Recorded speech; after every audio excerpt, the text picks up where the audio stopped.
RSS के खिलाफ कांग्रेस एक महा आंदोलन करे। ये आरएसएस नहीं बलात्कारियों का अड्डा बन गया है। देख लीजिए बैरिकेड के ऊपर अब एक बार फिर से ये नजारा देखने को मिल रहा है। ये लोग पीछे हटने का काम नहीं कर रहे। आज भाजपा सरकार का एक संगठन आरएसएस जो एक पढ़े लिखे नौजवान के साथ अन्याय करता है, शोषण करता है, ऐसी संस्था को बैन कर दिया। कुछ लोगों को डिटेन करके लेके जाया जा रहा है। देखिए पुलिस डिटेन कर रही है बाकायदा। अगर आपको तस्वीरों में दिखाया जा सके एक एक करके जितने लोग बैरिकेड के ऊपर चढ़े थे अब उन्हें पुलिस प्रशासन ने दूसरी तरफ खींच लिया है। अरे डूब मरो मोदी सरकार, डूब मरो। ये देखिए कितने पुलिस वाले, हम क्या कर रहे हैं? हम इंसाफ मांग रहे हैं। इंसाफ मांगना कौन सा गुनाह है इस लोकतंत्र के अंदर? आरएसएस देश के लिए कैंसर है। राहुल गांधी जी जो बोलते हैं ना कि आरएसएस को बैन होना चाहिए, राहुल गांधी जी प्रधानमंत्री बनते आरएसएस को बैन करेंगे। नमस्कार, मैं ज्योति यादव और आप देख रहे हैं उल्टा चश्मा यूसी। आरएसएस ने अपने 100 साल भले ही पूरे कर लिए हो, लेकिन केरल की खबर ने आरएसएस की पूरी थू करा कर रख दी है। जहां पर एक लड़के ने गंभीर आरोप लगाए यौन शोषण के। आरएसएस के संगठन में यौन शोषण होता है। जिसके बाद ये कुछ नजारा आपको देखने को मिल जाएगा। दिखाइए तस्वीर किस प्रकार से आरएसएस के खिलाफ कांग्रेस एक महा आंदोलन करे। क्या कहना चाहेंगे? ये आरएसएस नहीं बलात्कारियों का अड्डा बन गया है। इसको इस देश से, जब तक इसको इस देश से नहीं निकाला जाएगा तब तक भ्रष्टाचार और ये सब ऐसे ही चलता रहेगा। आनंदू ने जो यौन शोषण के आरोप लगाए हैं उस पर क्या? आनंदू के साथ तो बहुत गलत किया। जब देश के युवाओं के साथ बलात्कार होगा, जिसकी आबादी पूरे भारत देश में 60% से अबव युवा होगी, उनके साथ बलात्कार चल रहा है तो ये देश कहाँ सुरक्षित है? ये बीजेपी सरकार नहीं, आरएसएस का अड्डा बन गया, बलात्कारियों का अड्डा बन गया है। इनको इस देश से निकालो तभी इस देश का कुछ भला हो सकता है। कह रहे हैं इनको इस देश से निकालिए तभी इस देश का कुछ भला हो सकता है। क्या कुछ कहना चाहेंगे? देखिए बहुत गलत हुआ है, यूथ कांग्रेस के साथ खड़ी हुई है। क्या नाम है? आज जिस तरह से भारत सरकार का एक संगठन, आज भाजपा सरकार का एक संगठन आरएसएस जो एक पढ़े लिखे नौजवान के साथ अन्याय करता है, शोषण करता है, ऐसी संस्था को बैन कर दिया। ऐसे पढ़े लिखे नौजवान के साथ शोषण, अरे डूब मरो मोदी सरकार, डूब मरो। ऐसी सरकार को खाड़ कर फेंको, ऐसी संस्था को खाड़ कर फेंको। हमारे देश के लोगों से कहना है, अब भी समझ जाओ, देश की ऐसी सरकार को बदल लो, वरना देश का दुर्भाग्य खत्म हो जाएगा, देश खत्म हो जाएगा। हमें ऐसे रोजगार नहीं चाहिए, हमें ऐसी सरकार नहीं चाहिए जो देश को रोजगार न दे सके, ऊपर से पढ़े लिखे लोगों के साथ में अन्याय करता है। ऐसी सरकार को हटा दो। लेकिन आरएसएस तो 100 साल पूरे कर चुकी है, बधाइयां बांट रही है। बधाइयां नहीं है, ये सब का नौटंकी है। आरएसएस पे बैन होना चाहिए। आरएसएस मोदी को खींच के लाएंगे संसद से, हम लोग अमित शाह को भी खींच के लाएंगे। आरएसएस को बैन होना चाहिए। आनंदू ने जो आरोप लगाए हैं, अरे वो सब फालतू है, उस सब कोई नाम है, वो सब फालतू है। न्याय होना चाहिए। तो मैं दूसरी तरफ की भी तस्वीरें दिखाऊंगी कि दिखाइए। क्या तस्वीरें दिखाइए? ये देखिए कितने पुलिस वाले, हम क्या कर रहे हैं? हम इंसाफ मांग रहे हैं। इंसाफ मांगना कौन सा गुनाह है इस लोकतंत्र के अंदर? हम इंसाफ मांग रहे हैं। इंसाफ मांगना कौन सा गुनाह है?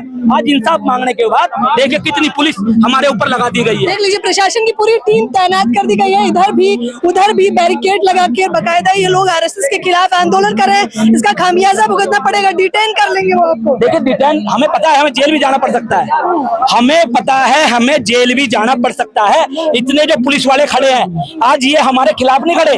उस देश के नौजवान जो हमारे भाई ने आत्महत्या की है, सुसाइड किया है, आज उसकी सुसाइड के खिलाफ खड़े हैं। जब वो बताता अपने सुसाइड नोट बता रहा है कि भैया ऐसे और भी लोग हैं जिनके साथ प्रताड़ना हो रही है, और सरकार क्या बोलती है, संघ क्या बोलता है कि उसके सुसाइड नोट की जांच होनी चाहिए। आप एक बात बताइए कि जो आदमी चला गया तो कभी गलत लिख के नहीं जाएगा। जिस तरह की प्रताड़ना उसके साथ हुई है, जो शोषण उसका हुआ है, उस शोषण के खिलाफ हम यूथ कांग्रेस आवाज उठाने के लिए सड़कों पर है। हमारे राष्ट्रीय अध्यक्ष हमारे भाई उदयभान जीव जी हमारे साथ हैं, और हम भी पोस्टर पे क्या लिखा है? आरएसएस राष्ट्रीय शोषण संघ। आपने नाम ही बदल दिया आरएसएस का। नाम बदल दिया जाएगा। शोषण जा रहे भाई, शोषण क्या है? बोलिए। देखिए धक्का भी पुलिस धक्का भी दे रही है हमें। अभी हमें धक्का नहीं देंगे, हमें लात भी मारेंगे, गुस्से में मारेंगे, जेल में ले जाएंगे, पर हम डरते नहीं है। हम उस गांधी के सिपाही हैं जिस गांधी ने देश को आजाद कराने के लिए अपनी छाती पे गोली खा ली गौर से। जो गौर से आरएसएस चाहता था। हम उस गांधी के सिपाही हैं जो 4000 किलोमीटर चलकर लोगों की समस्याएं सुनता है, किसानों की समस्याएं सुनता है, पढ़े लिखे बेरोजगार नौजवान की समस्याएं सुनता है। हम उस गांधी के सिपाही हैं जो खेत में जाकर आनंदू के लिए क्या चाहते हैं, क्योंकि इन्होंने लिखा है आनंदू को न्याय दो। ये वही लड़का है जिसने आत्महत्या कर ली है, उम्र 26 साल और IT प्रोफेशनल था। बताइए किस प्रकार से ये सरकार चल रही है। देखिए मैं फिर बता रहा हूँ आपको, ये सरकार मतलब लड़के भी सुरक्षित नहीं है। अभी तक आप लोग कहते थे लड़कियां सुरक्षित नहीं है, अब तो लड़कों का भी शोषण हो रहा है। हम सिर्फ इतना कहेंगे कि देखिए जिस तरह से मेरे भाई के साथ शोषण हुआ है, इसके साथ दुर्व्यवहार, इसके साथ दुष्कर्म हुआ है, उसके ये इसने अपने सुसाइड नोट में लिखा है कि और भी मेरे भाई, ऐसे मेरे भाई हैं, मेरी बहनें हैं जिनके साथ दुष्कर्म हो रहा है, पर वो चुप है, अपनी आवाज उठा नहीं पा रहे हैं। जिसने आवाज उठाने की कोशिश की उसको इतना मजबूर कर दिया गया कि वो उसको आत्महत्या करनी पड़ी। आज उसके घर में एक अकेला वही लोता खाटे कमाने वाला था, आज वो वही आदमी ऐसा था जो अपने घर का पूरा पालन पोषण कर रहा था। आज उसके घर वाले जो लोग हैं, 5-6 लोग जो उसके घर में रहते हैं, आज उनको रोटी कहाँ से आएगी। जाहिर तौर पे सवाल लगातार। श्रीवास्तव जी क्या कुछ कहना चाहेंगे इस घटना के बाद। देखिए भाजपा नेता अभी तक मदरसों को यौन शोषण का अड्डा बताते आए थे। अभी तक किसी भी भाजपा नेता ने किसी भी शीर्ष नेतृत्व में आके आरएसएस के खिलाफ कोई आधिकारिक बयान नहीं दिया है। जिस तरीके से शाखाओं के अंदर युवाओं का, बालक बालिकाओं का यौन शोषण हो रहा है, ये बहुत ही मतलब सोचने वाला विषय है कि अभी तक बीजेपी शर्मनाक भी है, चौंकाने वाला भी है। बहुत ज्यादा बीजेपी अभी तक इस पर चुप्पी साधे हुए। और हम मांग करते हैं जिस तरीके से आजादी से पहले आरएसएस को बैन करके सरदार वल्लभ भाई पटेल ने एक मतलब सेट किया था प्रोपेगेंडा, उसी तरीके से दोबारा को आरएसएस को बैन करने की मांग करते हैं यहाँ पे। तो आरएसएस की 100वीं वर्षगांठ पर तो बधाई दी जा रही है, लेकिन आप क्या कहना चाहेंगे। देखिए 100वीं वर्षगांठ आपने देखा ना, बधाई कैसे दी जाएगी। जिस माँ का लाल चले गया क्या वो बधाई देगी। उसने बताया कि इस तरीके के और भी बच्चे हैं जिनका यौन शोषण अभी भी हो रहा है आरएसएस के अंदर, और लेकिन भाजपा और केंद्र सरकार इस पर चुप्पी साधे हुए। हम मांग करते हैं भाजपा, भारतीय युवा कांग्रेस आज सड़कों पे इसीलिए है, उस बच्चे के न्याय मिले और बाकी जो बच्चों के साथ अन्याय हो रहा है उनको भी न्याय की मांग हम करते हैं। बताइए आरएसएस वो है जो तमाम मर्यादा की बात करती है, संघ की बात करती है, लेकिन अब तो तस्वीरें कुछ और ही हो चली है। देखिए आरएसएस आज की तारीख में एक यौन शोषण का अड्डा बन चुका है, और उसके अंदर आपने देखा कि आरएसएस में युवाओं को किस लिए जोड़ा जाता है। युवाओं को इसलिए जोड़ा जाता है, ये मनुवादी लोग हैं, इनको किसी से कोई मतलब नहीं है। आज आरएसएस के जो नेता है वो शादी नहीं करते, वो इसीलिए शादी नहीं करते हैं। ये पूरा का पूरा एक स्कैम स्कैंडल आरएसएस के अंदर चल रहा है, और हम चाहते हैं कि देश भर में जितनी भी शाखाएं लग रही है इन पर तत्काल प्रभाव से इनको बैन किया जाना चाहिए और इस पर सख्त कार्रवाई होनी चाहिए। आरएसएस को बैन किया जाना चाहिए। देखिए सीधे तौर पर आइए और पोस्टर दिखाते हैं आपको संघ की शाखा में और कितने आनंदू, क्या कुछ कहना चाहेंगे। जो आनंदू जी थे 23 वर्ष के जो युवा थे ना, आरएसएस के जो बोलते हैं कि धर्म का प्रचार करते हैं, आज वो दरिंदगी फैला रहे हैं पूरे देश में। बोलते हैं सनातनी धर्म फैलाते वो दरिंदगी देश में फैला रहे हैं। एक 23 साल के युवा के साथ एक अत्याचार कर रहे हैं। वो पहले तो सीमित वो औरतों और लड़कियों पे थे, जो नाबालिग लड़की होती थी और औरतें होती थी। अब तो ये लड़कों को भी नहीं छोड़ रहे। क्या करना चाहते हैं ये? अब तो लड़कों को यौन शोषण पर अभी तक तो कहा जाता है कि महिलाएं सुरक्षित नहीं है, लेकिन आनंदू का मामला बताता है पुरुष भी। बीजेपी के राज में पहले तो महिला सुरक्षित नहीं थी, अब तो लड़कों को भी नहीं छोड़ रहे। 17 लोग मिलके उसका शोषण कर रहे हैं। 23 साल के युवा का शोषण। लेकिन आरएसएस ने इनकार कर दिया कि ये आरोप। आरएसएस को भारत में बैन होना चाहिए। राहुल गांधी जी जो बोलते हैं ना कि आरएसएस को बैन होना चाहिए, राहुल गांधी जी प्रधानमंत्री बनते आरएसएस को बैन करेंगे, तो उनका साफ लक्ष्य है। आरएसएस को बैन कर देना चाहिए, जिस प्रकार से आनंदू की खबर बता रही है। देखिए ये फिर से तैनात हो चुके हैं, देख लीजिए बैरिकेड के ऊपर। अब एक बार फिर से ये नजारा देखने को मिल रहा है, ये लोग पीछे हटने का काम नहीं कर रहे हैं। दूसरी तरफ प्रशासन की टीम भी मैंने आपको बकायदा दिखाई थी। अब ये तस्वीरें देख लीजिए, एक्सक्लूसिव तस्वीरें हैं, और ये लोग मांग कर रहे हैं कि आरएसएस को मुख्य तौर पर बैन किया जाना चाहिए। कैमरामैन तस्वीरें दिखाते रहिए आप लगातार। देखिए दूसरी तरफ की भी तस्वीरें हम आपको दिखाना चाहेंगे कि किस प्रकार से आरएसएस के खिलाफ, जहां एक तरफ वो 100वीं वर्षगांठ बना रहा है, तो वहीं दूसरी तरफ लोग आक्रोशित है। क्या कुछ कहना चाहेंगे। आरएसएस देश के लिए कैंसर है। पहले लड़कियों के साथ होता था, अब लड़कों को भी बख्शा जा रहा है। बड़े बड़े इंजीनियर जो उनके साथ भी ऐसा देश के साथ हो रहा है, तो जाहिर सी बात है आरएसएस देश के लिए कैंसर है, कैसे लग रहा है? आरएसएस ने आज के दिन देश का सिस्टम खत्म कर दिया, संविधान को खत्म कर दिया। आरएसएस ने पहले भी देश को आजाद कराने से पहले भी अंग्रेजों का साथ दिया था। वही नीतियां जो देश के अंदर ये थोपड़ियां काम कर रहे हैं। आज कोई भी सेफ नहीं है, आज एक अफसर भी सेफ नहीं है, वो भी सुसाइड करने पे मजबूर है, एक बच्चा भी सुसाइड करने पे, एक युवा भी, एक मजदूर भी, एक किसान भी, हर वर्ग इस आरएसएस से मजबूर होकर अपनी सुसाइड कर रहे हैं। भारत के झंडे को भी नीचा करने का काम कर रहे हैं, अपना झंडा ऊपर ले आने का काम है। इन्होंने तो देश आजाद हुआ तब भी देश विरोधी नीतियों के साथ थे, नीतियों के साथ थे, और आज भी देश विरोधियों की नीतियों के साथ है। आपके सामने लेकिन आरएसएस ने मुख्य तौर पर कहा है कि इसे कांग्रेस राजनीतिक मुद्दा न बनाए सीधे तौर पर। आप ये बताओ, ये मामला नहीं अभी हरियाणा में चल रहा है, आपको पता है। एडीजीपी एक इतने बड़े रैंक, एडीजीपी रैंक के सुसाइड करते हैं, जो लोगों को इंसाफ देते हैं, जिन लोगों की भावना होती है भाई इस अफसर से हम इंसाफ ले सकते हैं, वो अफसर ही उसका ही शोषण हो रहा है, एक आईएएस का शोषण हो रहा है, एक आईपीएस का शोषण हो रहा है। तो आप बताओ कहाँ उम्मीद रखें, कहाँ उम्मीद रखेगा देश का युवा, मजदूर, किसान, कहाँ उम्मीद रखेगा, कहाँ तक उम्मीद रख सकता है, किससे उम्मीद रखेगा?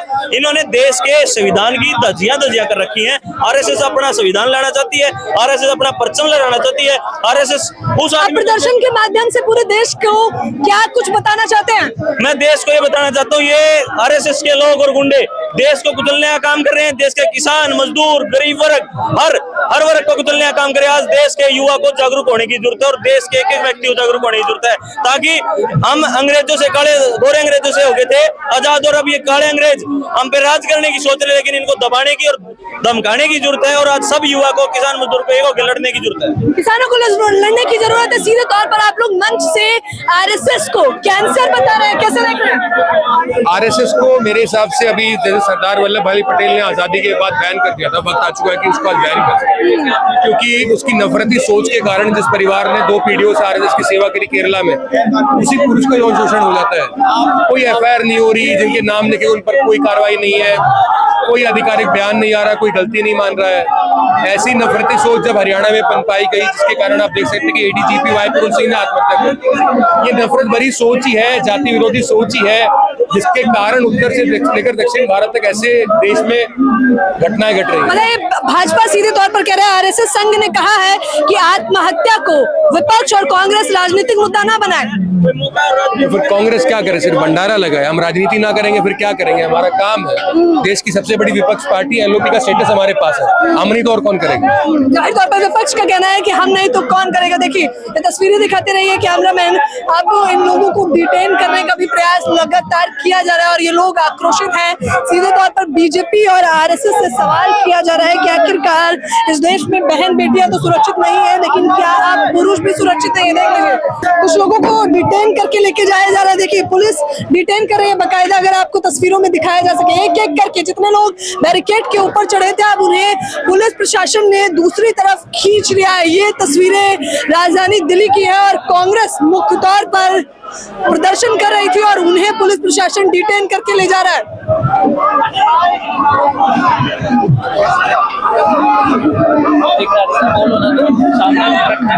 देख लीजिए प्रशासन के लोग सीधे तौर पर बुला रहे हैं कि अगर आप प्रदर्शन करेंगे तो आइए, आपको डिटेन कर लेते हैं। ये देखिए खुला अल्टीमेटम देने का काम किया जा रहा है विपक्ष के नेताओं को, और वो आईवाईसी के अध्यक्ष को जिस प्रकार से डिटेन कर लिया गया है, आप वो तस्वीर देख सकते हैं। वो बीजेपी हाय हाय के नारे लगा रहे हैं। तस्वीर राजधानी दिल्ली की और बेहद एक्सक्लूसिव है।